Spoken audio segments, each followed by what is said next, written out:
Ninong RJ, Katie, anong ginagawa mo dito? kanina ko pa po tinatawagan yung cellphone niyo, kaso busy.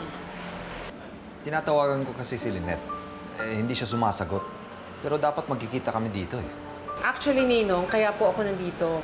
Tinawagan ako ni Lynette and she asked me kung pwede ko ba daw kayong samahan to buy furniture for your clinic. Bakit? May nangyari ba sa kanya? She's with Doc Carlos. Ano? Sinabihan ko na siya eh. Talaga bang gusto niya magpahamak? Nasaan sila? Ninong, nasa Apex lang po sila. At saka bantay sarado ng mga pulis. Nandun po si Harry. And I don't think Doc Carlos can do much with his condition right now. Nagawa nga niya umakyat ng billboard eh, para lang magpapansin kay Lynette. Kaya lahat magagawa niyan.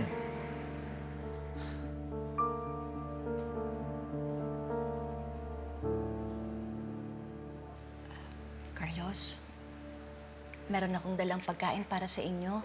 Masarap to. Kumain ka na para lumakas ka, para gumaling ka na, ha? Sige na, kumain ka na. Masarap to.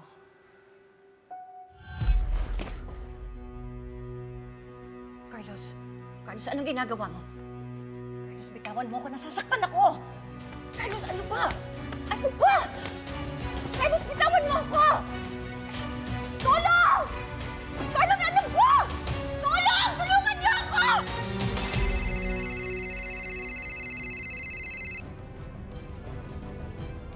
Hello?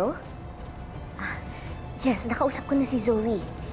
And she's finally convinced na patay na nga talaga si Moira. Tulong! Tulungan niyo ako! Tama si Ma'am! Yes! Tama na yan! Sige dyan! Ayoko sa inyo! Mga bad kayo! Sige dyan! Sige dyan! Sige dyan! Ay, si Lynette! Lynette! Lynette! Huwag mo akong iwan, Lynette! Lynette! Huwag mo akong iwan! Sinaktan ka ba niya? Lynette! Sige dyan! Bad kayo! Anak, Sige dyan! hindi niya ako sinaktan. Okay ka lang po. Dyan! Okay lang ako. Mas kayo dito!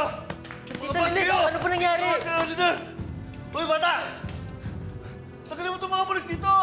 Mga bad itong mga to eh! Uy, bata! Sasaktan ako itong mga to eh! Sasaktan nila ako eh! Bata! Lynette! Lynette! Lynette! Huwag mo akong iwan, Lynette! Lynette, huwag mo akong iwan! Lynette! Uy, bata yung mga to! Sasaktan ako ng mga polis eh! Ah! Sige dyan! Sige dyan! Sige dito! Ah! Sige dito!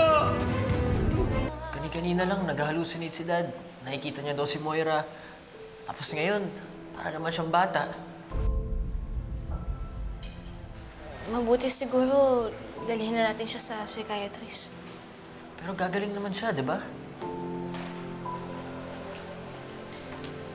Tingin ko, mas mabuti talaga kung psychiatrist yung kakausapin natin.